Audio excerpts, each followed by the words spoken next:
I declare before you all that my whole life, whether it be long or short, shall be devoted to your service and to the service of our great imperial family to which we all belong. Queen Elizabeth II surpasses her great-great-grandmother, Queen Victoria, to become the longest-serving British monarch in history this week. The 89-year-old takes the crown on Wednesday, reigning for 63 years and 217 days, and it all began in the early 1950s. 1953. It was the year the world was introduced to Ian Fleming's James Bond, the year Edmund Hillary and Sherpa Tenzing Norgay conquered Everest, and the year Elvis Presley made his first ever recording. In Britain, an estimated 3 million people lined the streets of London. World leaders, dignitaries and invited guests gathered at Westminster Abbey, and millions of people around the world huddled around television sets, all to witness a momentous occasion for the British Empire. Elizabeth was just 25 years old when she ascended to the throne in 1952, but she was not always destined to be queen.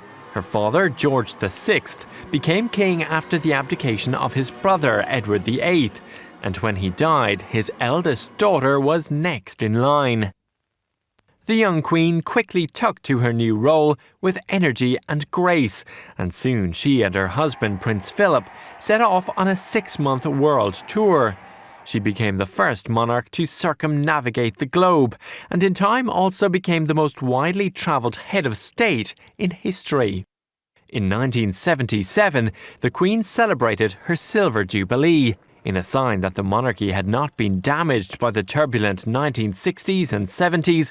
Millions of people took part in street parties to honour the Queen around the country. The 1990s was a difficult decade for the Queen and her family. 1992 saw Windsor Castle badly damaged in a fire, and the disintegration of the marriages of 3 of the Queen's children. In 1997, Princess Diana was killed in a car accident in Paris. I want to pay tribute to Diana myself. I, for one, believe there are lessons to be drawn from her life and from the extraordinary and moving reaction to her death. In 2002, the Queen celebrated her Golden Jubilee, but the year also brought personal sadness.